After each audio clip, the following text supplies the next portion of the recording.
Incorporated, in association with Reno Sparks Convention and Visitors Association, and Budweiser, the undisputed king of beers, presents HBO Sports main event of the evening, 12 rounds for the WBU Light Heavyweight Championship of the World. Ring officials assigned by the World Boxing Union, President John Robinson, Chairman Ed Levine, Supervisor in attendance, the dandy one Don Hazelton.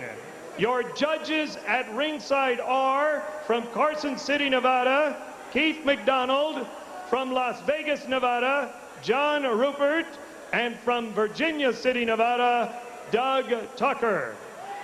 Your referee for this event, from Reno, Nevada, refereeing his 92nd World Championship fight, Mills Lane. Introducing now the principals. First, in the blue corner to my right, the challenger wearing the ice blue trunks, weighing in at 173 pounds. He is undefeated in 25 professional bouts. He has 18 wins by way of knockout. He hails from Chicago, Illinois, Montell Ice Griffin. His opponent in the red corner, wearing the dark gold trunks, weighing 175 pounds. His professional record, 53 victories, 2 defeats, 2 draws. He has 35 knockouts. He hails now from Las Vegas, Nevada, the WBU Light Heavyweight Champion of the World, James Lights Out Toney. 12 rounds for the WBU Light Heavyweight Championship of the World. All right, gentlemen, we've always gone through the instructions of the dressing room one time. Protect yourself at all times. Any questions from the challenger? From the champion? Let's get it on. Since 2 years ago, Griffin has added 2 years of important experience to a young fighter. Toney appears to me, at least, to be in better shape than he was the first time. Does this make for a better fight? We'll see. Montell Griffin with an extremely unorthodox style. He'll duck to one side and then throw a punch with the other hand. He will eliminate the jab from his repertoire for long periods and try to lead with hooks. Then he comes back and starts over with the jab. James Toney starts out conventionally, but he can do it all. He can counter, he can lead, he's a hard puncher when he's right.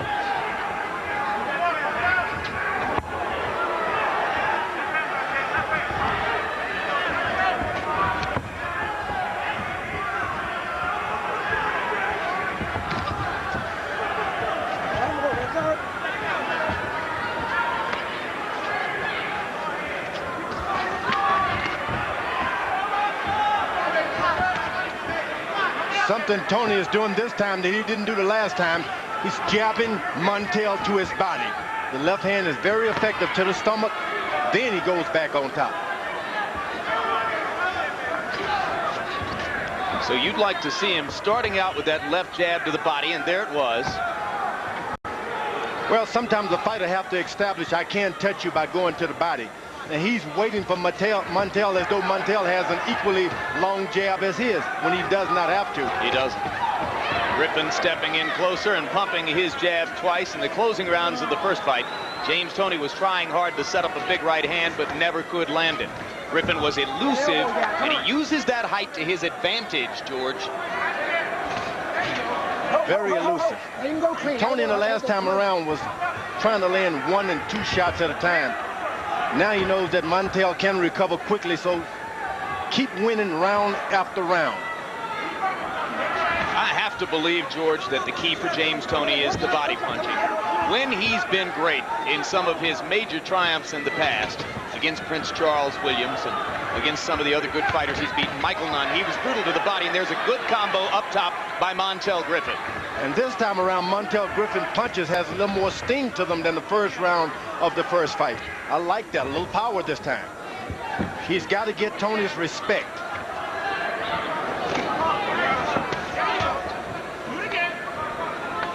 Griffin likes to lean back and tempt you to come in, then he tries to counter. Or lead like that.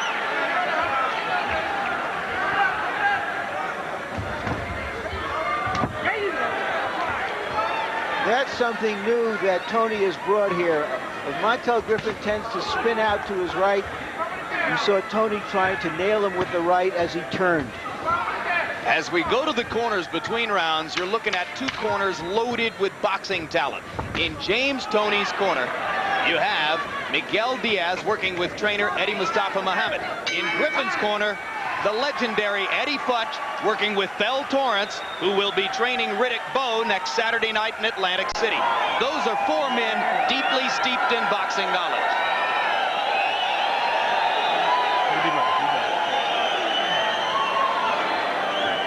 Loosen up a little bit, a little tight. Use that jab, double it, feint and jab, double the jab. He's trying to counter on the jab now. Get down. Who is it? All the way down. Bend, go to the body, and turn with him, and dig that left hook. That's all you got to do. The jab is our key. Pump it all day, baby. They ain't used to that. Let him run and duck and dip. He got to fight. Keep that jab on him at all times. That's what's going to win us the fight. Easy. He don't want to fight. He don't want to fight. He don't want to.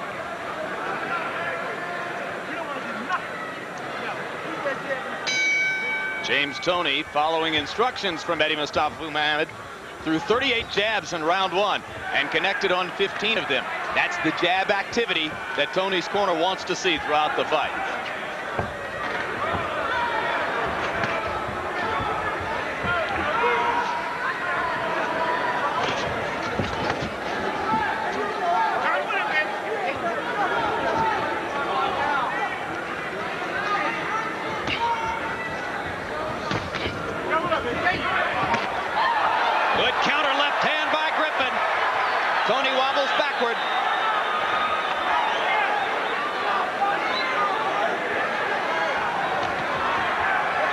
We've seen Toney do that before. He tends to square up a little bit and get off balance, but that was a legitimate punch.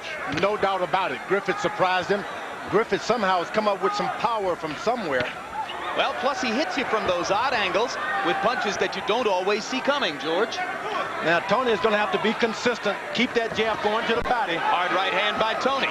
Because Griffin is able to counter when you jab him because you're taller. He's accustomed to countering up high, but not to the body.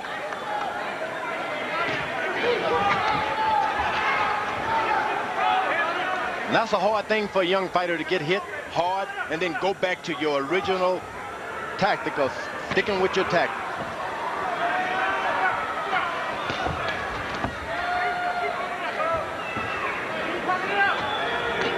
Toney beginning to revive the jab. Staying upstairs with the jab in this round. Now he goes back down to the body, and Griffin counters over it with a left hand.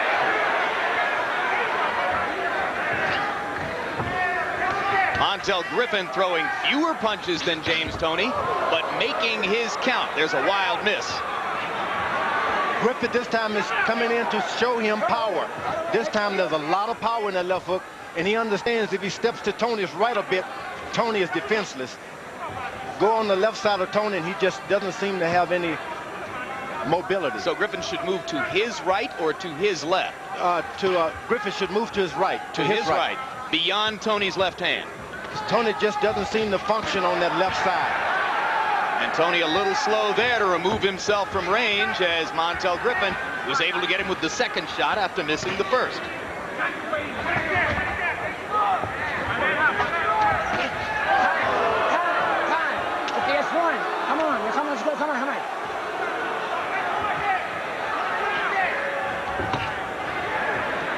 Sometimes when you leave with a good hook like that, it tells you what this guy plans on doing all night.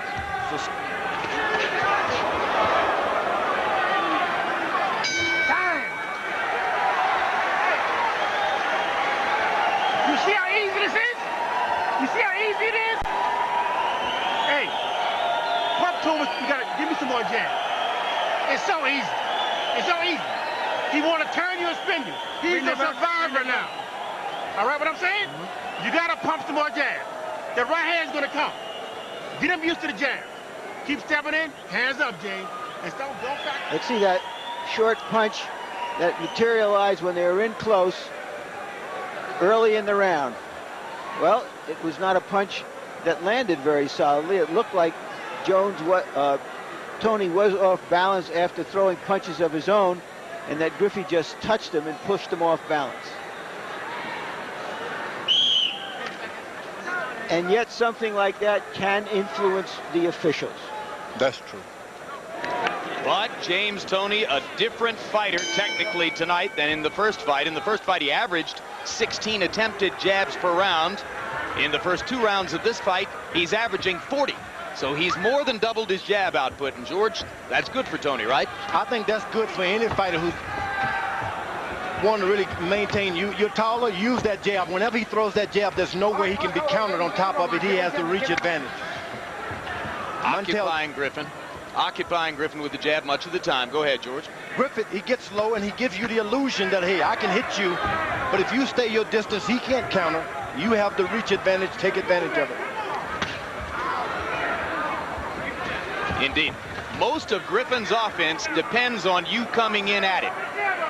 He drops his hand. He gives you the illusion that I'll hit you if you miss. Believe me, he can't. You have to get to his range. Get a little closer so he's able to hit you. But whenever Griffin moves to his right, Toney has no defense for that move, for that step. There it was. Griffin stepping around to James Toney's left side and firing a right hand over the top of Toney's left shoulder. Toney with nothing to offer in return.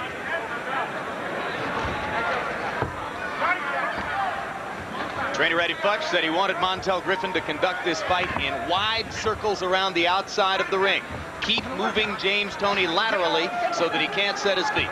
And that's exactly what he should be doing now.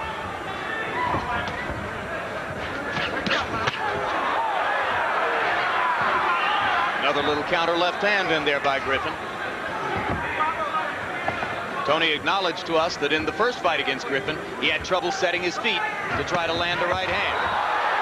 Another balance lost by Toney. He threw a good right hand and tried to jump back, but he almost fell backwards. It's only because Toney does not like to come back with his hook. After you throw that right hand, come back with a left hook.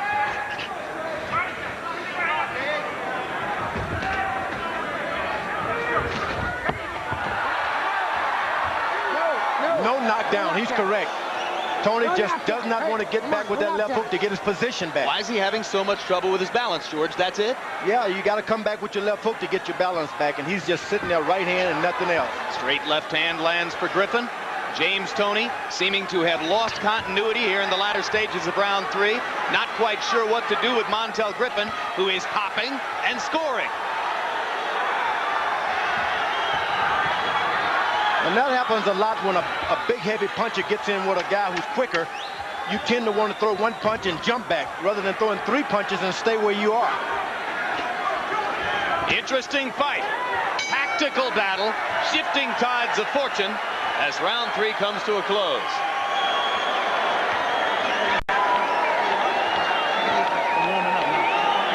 Are you taking 2 many steps back? Me? Okay, yeah. Don't take one. You don't have to take more than 1 step back. Okay, and hold it. All right, go ahead, Ed. Okay. Use that hook off the jam. Use that hook off the jam. When you step around, throw that hook. Well, let's see if we can pick up what Toney is doing here.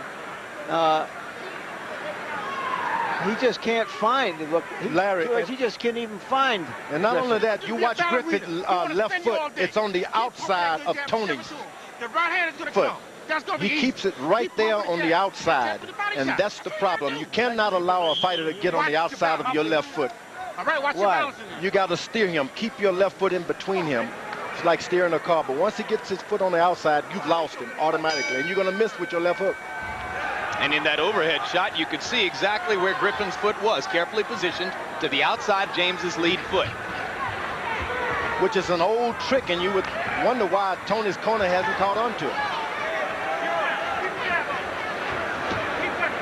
Toney's punch output dropped precipitously in round number 3 as he had more and more trouble finding Griffin in there. Griffin moving more and more toward his right, away from James Toney's left hand, which, as George Foreman points out, befuddles the former 2-time champion. Now Griffin moves back in the other direction. Toney is allowing him once again to get, Montell is getting his left foot on the outside of Toney's left foot. You cannot allow him to do that. You're going to miss him every time with a left hook, or even with a jab. That's a good point. There he goes again. Griffin putting his foot on the outside of Toney's lead foot and cracking a right hand over the top of Toney's shoulder. And this is why you not only have corner people, you should have scouts on the outside of the ring going back to the corner, telling them what's going on. Well, Eddie Futch said yesterday that oftentimes in a rematch, George, you have a harder time getting your fighter to follow a fight plan because he's seen the opponent. He has his own ideas about what to do. But Montell Griffin appears to be following a fight plan to the letter here. That's true. But the one thing about keeping your left foot on the outside of your opponent, it takes a lot of effort. And believe me, it starts hurting those stomach muscles pretty quick. Griffin looking at Lane and saying, I got hit with a low blow. Meanwhile, Toney landed a hard right hand to punctuate that exchange. Work out, come on, work out, boy.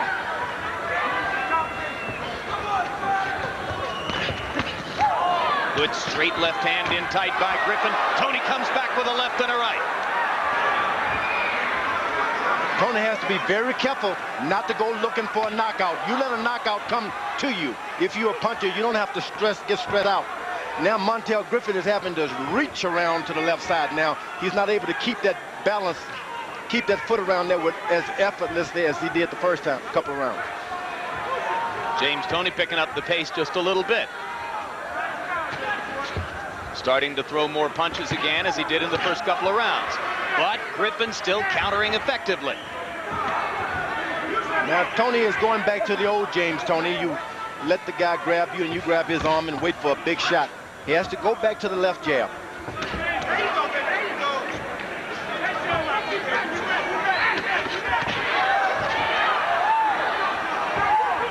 Montell Griffin committing much more to his punches tonight than was the case in the first fight. You're absolutely right, George. He's trying to make a power impression on Toney. He's got a big line down his back that shows you there's power there now, muscle. Big dent in the back. You can't do jack shit. He's scared of you. Now let's give you some body shots. Bend your legs inside. Feel like a champ, right? I know it, baby. Give him some water. I like that. Keep the jab on him. Inside close, bend your legs and fire both hands to the body. And keep that right hand up for his left hook. He don't want to fight. He want to survive. That's all he want to do. Here's what George is talking about with Griffin's left foot. You can see him moving to the outside of Toney's left foot from time to time. But there you saw Toney move back to his left, and that enabled him to throw that punch. Did I get that right, George? Beautiful. George is always thrilled when Larry and I manage to grasp a technical point.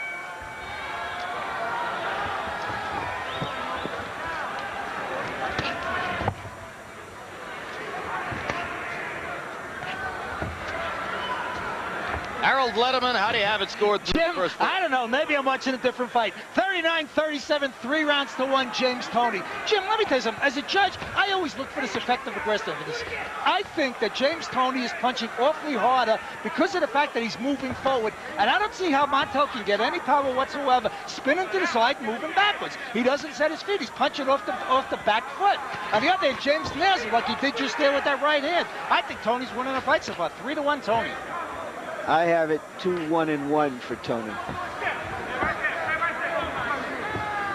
Incidentally, This can be an awful difficult fight to score, Jim. I started to say, I think both of you guys scored the fight for Toney on February 18, 1995 as well. And you weren't that far from, you know, normal perception, because a lot of people thought that fight could have been a draw or a Toney victory. It was a very difficult fight to score. Yeah. Toney has a tendency, after he's hurt a guy over and over, he stopped piling up points and he started looking for a knockout. He can make an awful bad mistake after 12 rounds. He's landed the most powerful punches, but not enough. Points count. Well, and it's a bad piece of strategy, because James Toney's knockouts invariably come from accumulated punishment.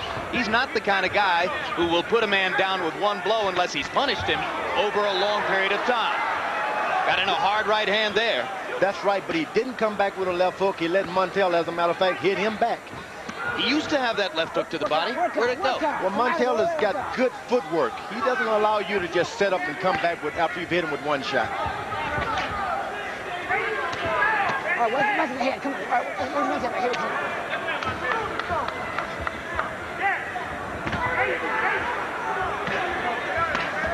Get off that neck like that. Come on, work out. Whenever Toney moves his left jab, it's a different fight altogether. When he stops and starts plotting along, then it's another fight. Montell has got a good right hand. He's just not using it. I don't know why. Griffin almost switched southpaw there and turned back to the conventional stance. Both fighters promised that they would switch into southpaw stances at some point during the fight, but neither man has done it so far. Hard to get comfortable enough to do something like that when both fighters are left hook. Yep, there was the first left hook, and he got it. Yep.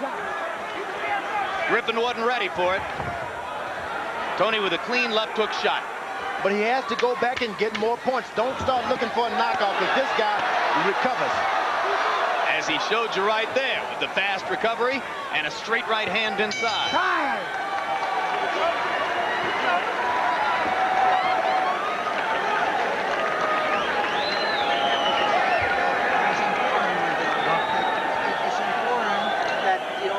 You can walk straight back, okay?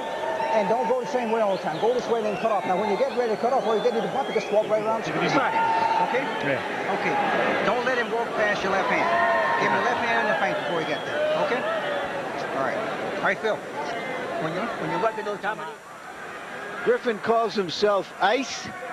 Calls this the Ice Age. Here you see Toney trying to crack the ice. And for the first with time, a left hand. He faked the right hand. Oh, now, baby. Feinted with the right. Came up with the left. Bend your legs when so that's a tactic we're likely to see again. The old feint. Toney has a tendency to stand up fairly straight and somewhat stiff-legged. In the first fight, trainer Eddie Mustafa Muhammad said that was his biggest failing, that he didn't bend his knees and get down to Griffin's level enough. You know, we could go into all kinds of technicalities about what happened in that fight, but basically, Toney ran out of steam in the last 3 rounds because he was winning the fight up until then. And right now, it appears that the only issues are, does he have the conditioning to fight most of every round, most of every minute of every round? Or 2, will he trip over those impossibly long trunks? But his left jab is excellent this time. He goes up to the head only after he's established the reach with the left jab to the body. Griffin is holding the right hand back as though it's a big weapon. He should be landing a lot more.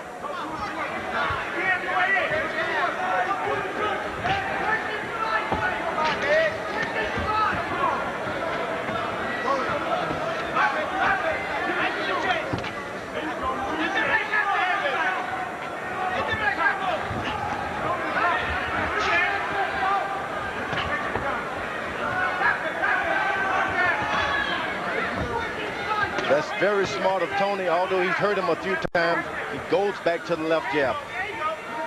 Do we see anything here, in your opinion, George, that would say that a rematch with Jones could have a different scenario? That Roy Jones operates so well on the left side of his opponent. He's not only good when he's standing in front of you, he moves over there and gives you something. He makes you, he hurts you.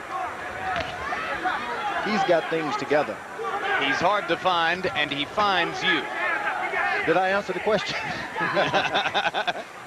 in a manner of speaking. Yeah. But Toney is doing an excellent job tonight. If only he pile up points. You just can't win these things just because you landed the heavier punches.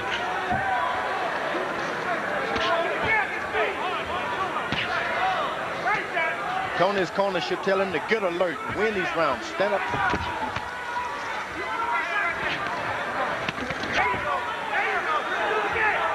Watching Griffin fight reminds me of what it used to be like back in the 60s watching Juan Marichal pitch. Every punch comes from a different angle. None of them are orthodox. Hard left hand.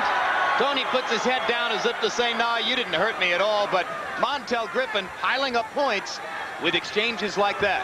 Very good combination, his best of the fight. You never can count Griffin out. Though you beat him, though you whipped him and hurt him, he still has something left.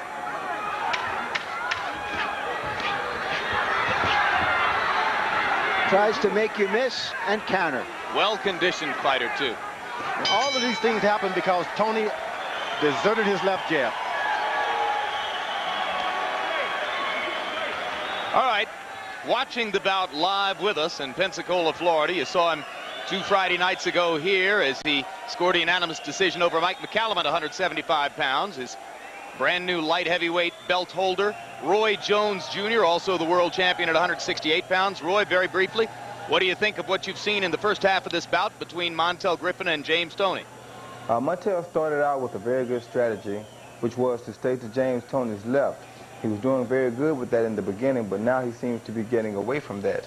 I don't know if James Toney hit him with that little short right hand and changed his mind or what may have happened. But now he's staying more in front of James Toney, and this is where James Toney is at his best. This allows James Toney to do more of what he likes to do. What do you think will happen next? I don't know. It's according to who keeps their fight plan. If Griffin goes back to getting to the outside of Toney, he would be okay. If he doesn't, then Toney will eventually knock him out. All right, thank you very much, Roy, and thanks for being with us. We'll come back to you at the end of the bout for a more general discussion of the light heavyweight division. And, of course, one of the subjects there will be what happens to the man who wins this fight. Larry? I thought Roy gave us an excellent capsule analysis of this fight. Echoing some of the things that George Foreman has been telling you throughout the bout about how effective Griffin is when he stays to Toney's left and how effective Toney is when he's able to jab and throw the right hand behind it.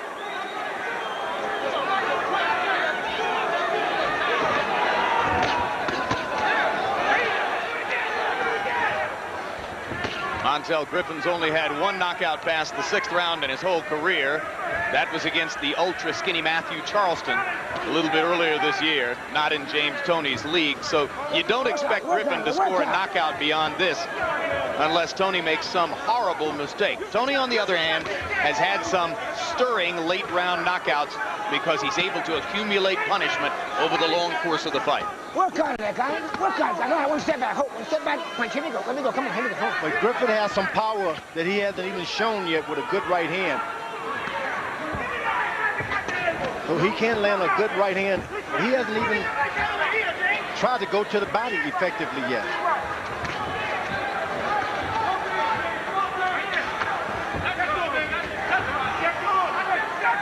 In the first fight, Griffin swelled up around the left eye, and he seems to be getting just a tiny bit of swelling around that same eye right now. Probably not enough to bother him at this point. We'll watch it as the fight goes on. Toney is doing so well with that left jab. You wonder why he stopped. As though he thinks it's a crime to win a fight with your jab. Toney with some damaging body punches there, and for a moment Griffin was frozen as James clocked him with the right hand. Body punches setting this up.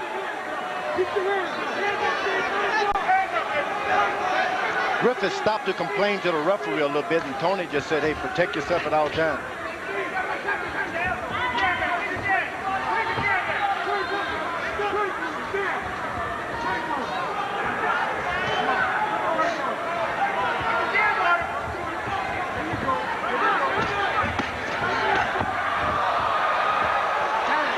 Griffin tripping over Toney's feet as he fired that barrage of punches, and he comes back with a straight left hand. So certainly Montell has regained his senses after seeming to wobble a little bit from that Toney barrage in the middle minute of the round. Good combo by Griffin to finish the round, and they stare daggers at one another before walking back to the corners. All you got to do is bend and punch to the bottom. He's ready to get up out of there, James. You making him brave, but not letting him do. All right? Sit and punch to the bottom. You got to suck it up now, man. He's ready to get up out of there. Get your punches up a little bit, Jimmy, okay? Okay, he's ready to go. Sit, punch to the bottom. But the important thing is the jab. That's the most important thing in the arsenal. He misses, then you go right back with your jab. Double that jab. Come with your hook. And when you work it on the inside, don't stand up too straight. This is the sort of prize fight in which one good flurry in a round can decide the round. That wasn't it. Early in the round, Toney landed a very good flurry. This is at the end, just before the bell, when Griffin responds, but perhaps too late. Statistically, both fighters watched their connect percentages rise in round number 7. Toney landed 36 out of 66 punches in a particularly accurate punching round. Griffin 25 out of 52. That's not bad. Harold Letterman, how do you have it through 7? Jim, 5 rounds to 2, 68-65 James Toney. I still like the effective aggressiveness. I still think he lands the cleaner, harder shots coming forward, and I still think Montell Griffin most of the time punches off the wrong foot. And I have it 4-2-1 for Toney. I wonder if Griffin has another speed, because he may have to look for another speed as this fight goes along. He carries his left hand so low, there's no way you can miss him with your jab. He puts his right hand just on the side for a right hand, but not for the jab. Toney would continue jabbing, he can win this fight hand down. But Griffin has got to make him pay when he misses.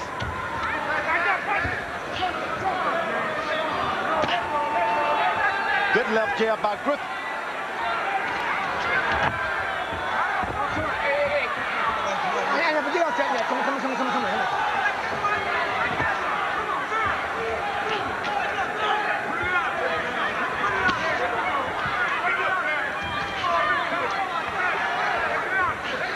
Toney's punch output going down now as he slows the pace just a little bit in round number 8.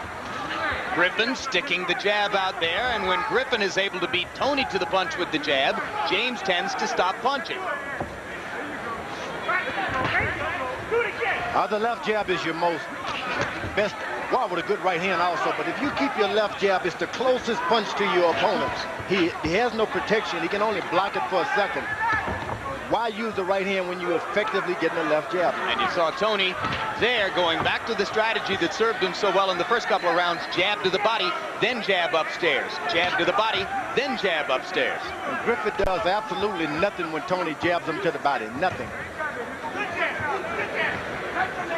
But whenever Toney lands a right hand, Griffin is coming back. He's going to always hit him back. Toney just a tiny bit short with a right hand that could have done a lot of damage. All right, get off that neck, Montell. Come on, let's go.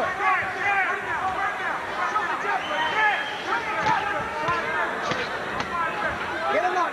Jump it. Come on, Jimmy. Come down there. Come on, get him up. Come on. National treasure referee Mills Lane appealingly uninvolved through most of the evening, getting a little bit more into the fray now as the two fighters come into closer and closer quarters as round 8 comes to an end.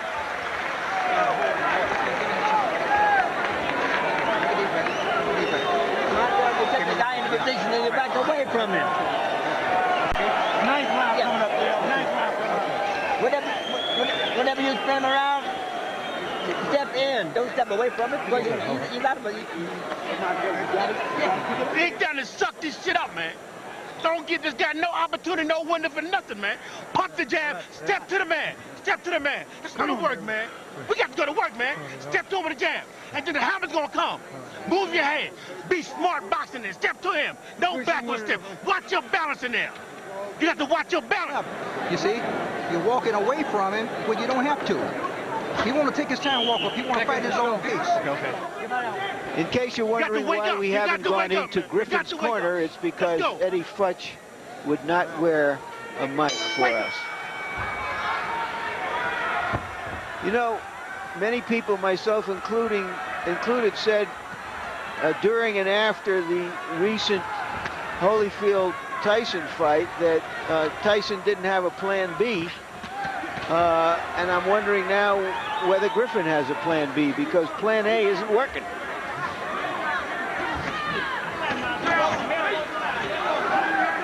Griffin is extremely fast. Toney has got to understand that he's only going to get hurt when he throws that right hand and doesn't come back with the left hook. As long as the jab is out there, he's safe. You heard Eddie Mustafa Muhammad pleading with Toney to throw more jabs.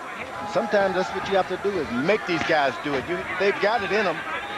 Months and months of training. Why hold it back?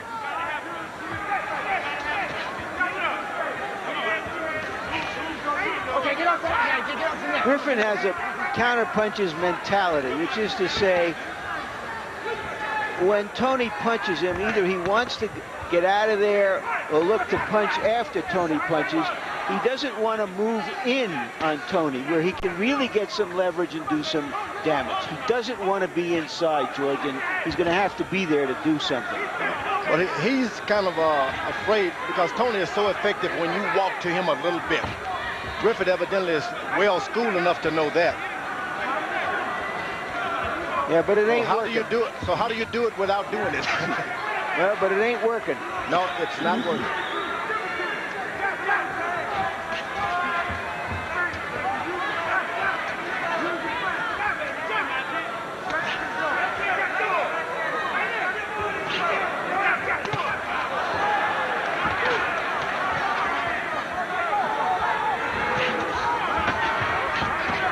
To go in round 9. It's been a tactical fight all the way. Each man with tiny stretches of effective aggression based on those moments when the fight comes to them. Toney lands a big right hand over the top.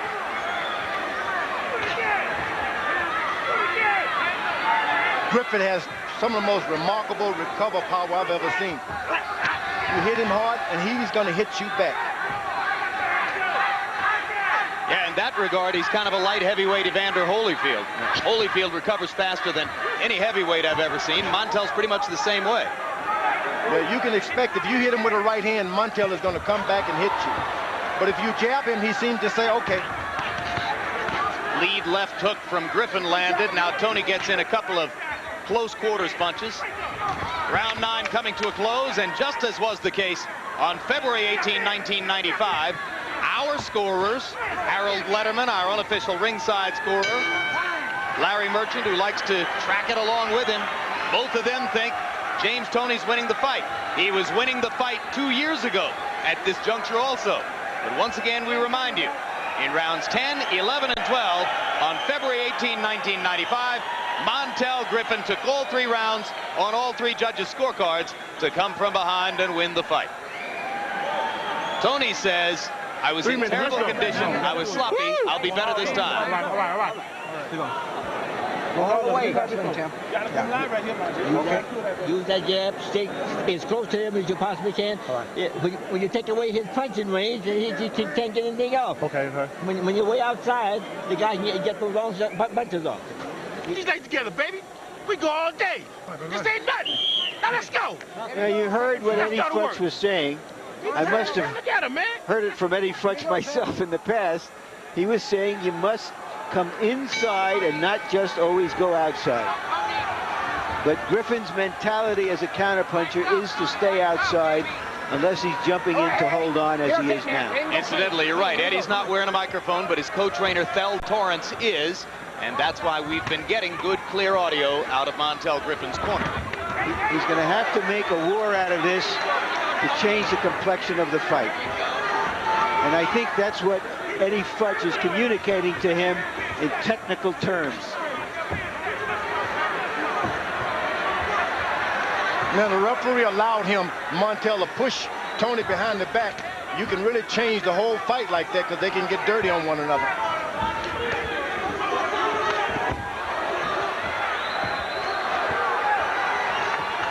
as much as most people think of Mills Lane and his refereeing style, you've told me, George, in the past that you think he sometimes allows fights to get out of control. Yeah, as soon as one of these guys do something, you've got to admonish them right quick. Don't do that again. These things can get dirty. But maybe he just didn't see it that way, huh? For Griffin, the strategy is obvious. Stay inside or stay wide.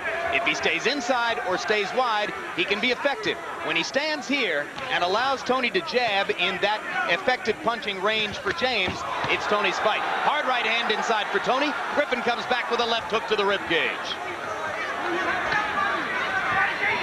All right, ho, step back. Griffin is making that step to his right, but he's not throwing a punch when he does it.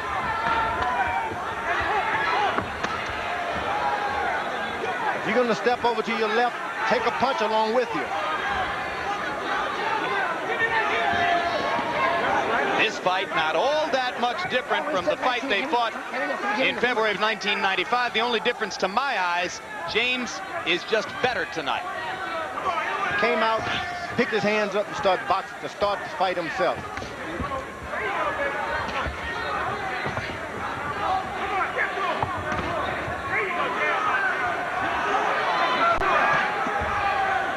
And the left jab that Toney's landing to the body are starting to hurt Griffin.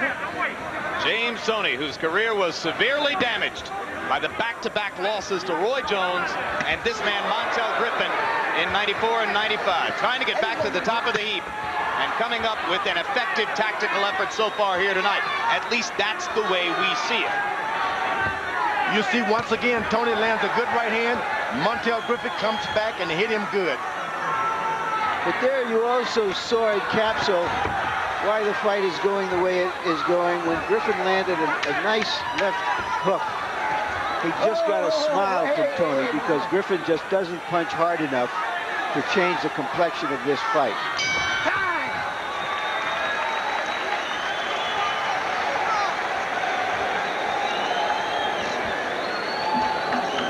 Give me the water. 2 more rounds. Pick it up more. It was a good round, but I know you can pick it up more. All right? Hey, can I pick it up more? Clean them up, please. Give me some more. Give me some more rounds. All right? Let's take a punch stat look at a comparison of the last fight, February 18, 1995, to this one. And you can see punches through round 10. James Toney landing at a higher percentage tonight. Montell Griffin landing at a lower percentage tonight. But neither fighter throwing as many punches tonight as was the case the first time around, and that's not unusual in a rematch when the two fighters know each other so much better, right, George? I have a tendency to say, I'm going to save that. He got away from that last time. I'm not going to do this again. You know, at the top of the show, Jim, you asked me what is the point of this rematch? And so far it's been to show whether Toney, when he's properly motivated and in the best shape he can get in, can win a fight against a pretty slick, clever fighter, and he's doing it right now. I still believe the best shape that Toney can get in is middleweight. I agree with you, George. Harold Letterman through 10 rounds. What you got? Jim, 97, 93, 7 rounds to 3, James Toney. I just keep saying he keeps walking him down, taking it to him, just landing those hard jabs and the right hands underneath. James Toney is starting to walk to him, not doing anything. You've got to throw punches. You can't let seconds go by and allow the guy to steal around from you. When Toney Montell should do that.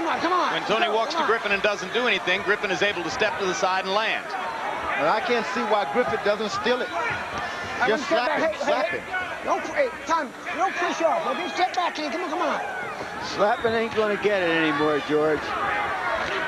You'd have to hit him about 500 slaps around. Good left hook by James Toney on the button. Backed Griffin up a step or two.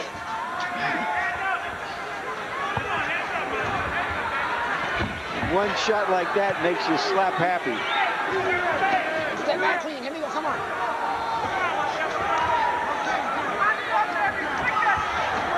I get the feeling I've seen every sequence in every round before by now. and the ice is melting. Must leave you in a fever pitch of excitement, right, Larry? Can't you tell?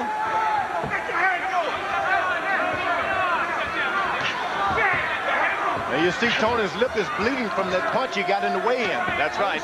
He showed us the top lip previously, but it was the bottom lip that was hurt. Yep, little cut inside the lip on the right side of the mouth.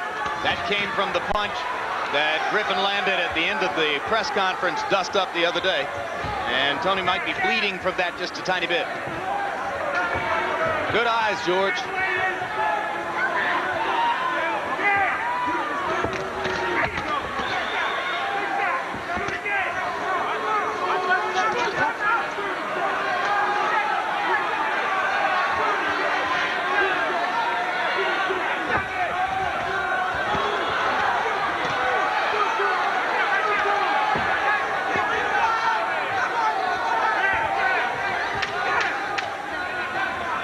I never like to see fighters get overconfident. Hey, I've won every round. I can coast now. All right, when you step back, doesn't work like that. These judges see differently.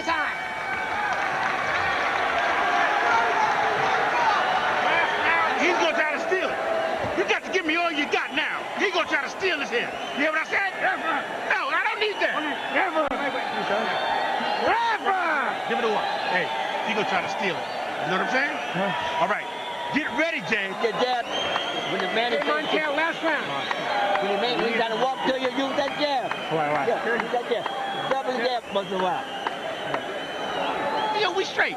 But I want you to steal the show, close the show like a champion should. You hear what I said? All right, don't get lazy in there. Give a drink of water. Don't take all those stuff back. The guy giving you all these double shots inside, but just do it smartly. Okay? Okay, I got you. 3 minutes. Go. Come on. That's right. That's 3 minutes, champion. 3 minutes, champion. Okay?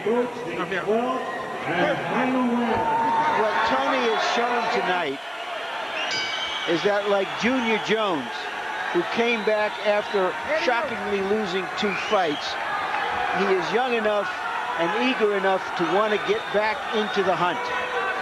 And we checked earlier today with the leading fight odds maker down in Las Vegas, Herb Lembeck, and he said in a rematch between Toney and Jones, if Toney looked fit and ready tonight, that Jones would be about a 3-to-1 favorite, and Jones would be close to a 5-to-1 favorite over Virgil Hill.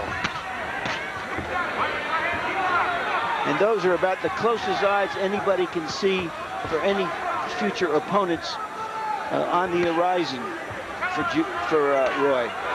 He's going to be favored against anyone he fights unless he happens to go up to heavyweight and ask for Evander Holyfield or George Foreman or any other heavyweight who might be up there. Don't cover yourself. You're doing okay. You know what? Toney is not doing what his corner told him to do. Told him to get out there. Don't allow this guy to steal the show. And he's waiting back like he did in the first fight. Well, the truth is neither puncher is throwing enough punches to earn himself a clear victory in this round. In the last round, Griffin only threw 42 punches. And if he was going to steal the fight in the late rounds, he would need a bigger output than that. But you don't want to be in a position where you're hitting him back. You want to be in a position where he's trying to hit you back for what you've just done to him. Minute and a half to go in the 12th round. Is James Toney less than 90 seconds away from the next step in his path toward redemption? Or is Montell Griffin on the verge of another stunning upset? We'll find out when this goes to the judges in 70 more seconds.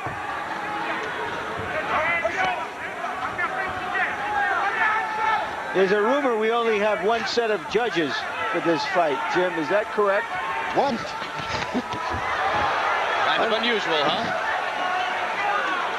Unlike last week. Yeah, the reference is to 2 weeks ago in Florida when 2 sets of judges were required to judge the fight between Roy Jones and Mike McCallum. One from the state of Florida and one from a governing body. Well, the WBC was right at that time to look for officials from outside of Florida. Toney should pick up his feet and act energetic even if he's not. That's what the crowd is saying. Win the last round. Win the last round. McGriffin should just take over and just go. What in the world is Griffin doing? Does he think he's won this fight? Oh, yeah, look at the good footwork. Well, there's the bell. That's the end of the bout.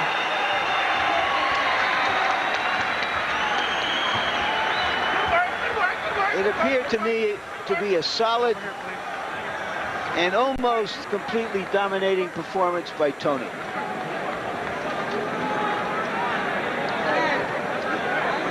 And I repeat, but I am the first word, not the last word. Last time around,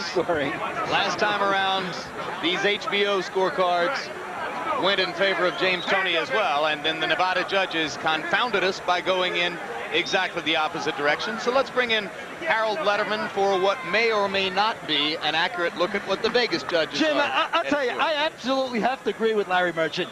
117, 111, 9 rounds to 3, a solid win for James Toney.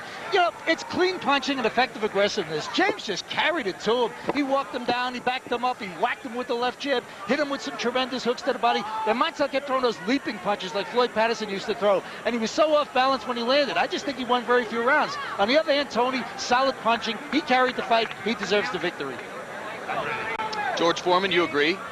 Yeah, I agree. It went pretty much like Harold Letterman see it. I see it in the same fashion. But Griffith finished the last round on his feet with footwork, and maybe the judges think, hey, maybe he did win. So all kind of things can happen in these boxing matches. Watch your left. Watch your left. Watch him, Eddie. Eddie, watch him, Eddie. Yeah, I can't go back from you. Well, right now, let's go to ring announcer Mark Barrow for the official decision of the judges. Ladies and gentlemen, here is the decision of the judges. Judge John Rupert scores it 116-112. Judge Keith McDonald scores it 116-112. Judge Doug Tucker scores it 119-109 for the WBU light heavyweight champion of the world, Montell Griffin.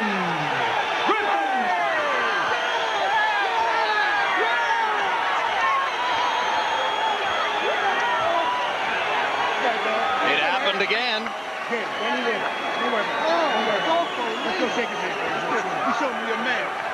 This time, our ringside observers, Letterman, Merchant, Foreman, even more convinced than the last time that James Toney had won the fight, and once again, Montell Griffin gets the decision. This time, a unanimous decision over James Toney.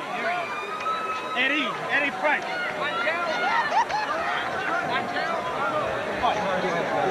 Where's Eddie? And quite obviously, these judges seeing the fight through entirely different filters than was the case over on this side of the ring.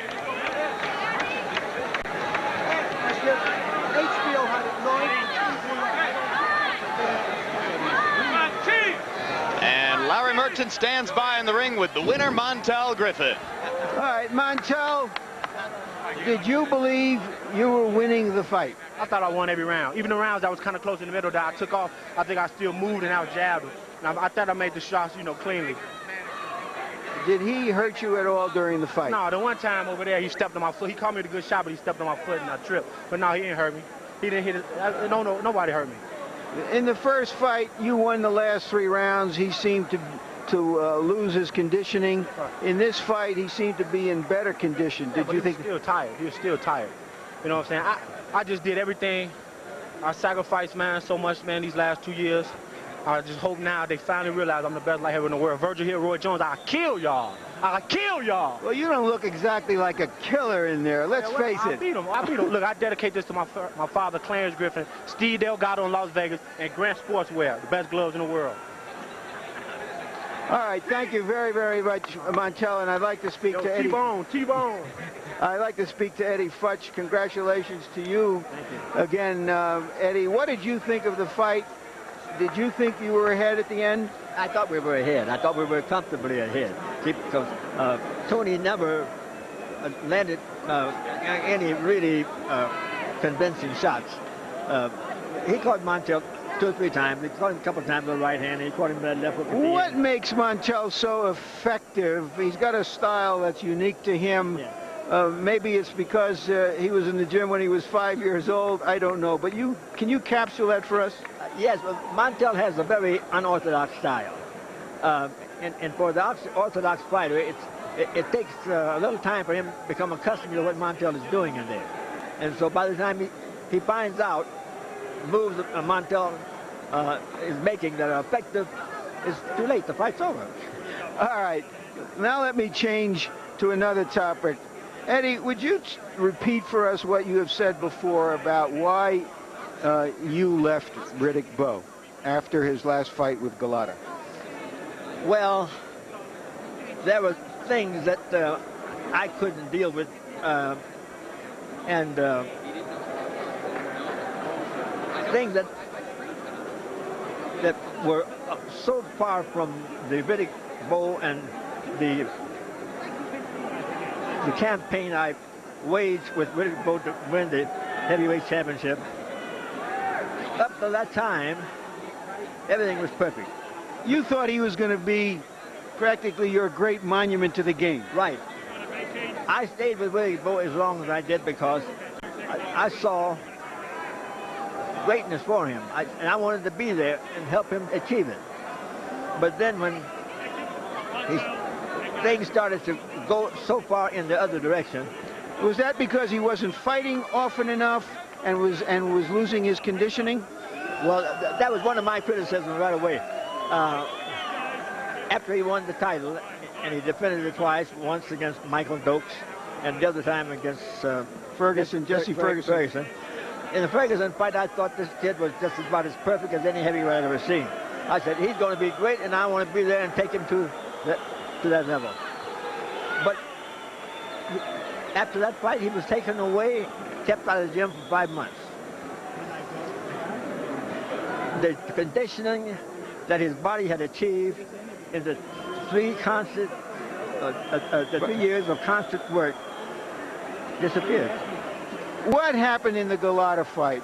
Was Galata a surprise to you all? Was he that good, or was it strictly, in your judgment, the fact that Riddick had overlooked him, wasn't in shape mentally or physically? I don't think he was in shape mentally or physically. He didn't have the degree of condition that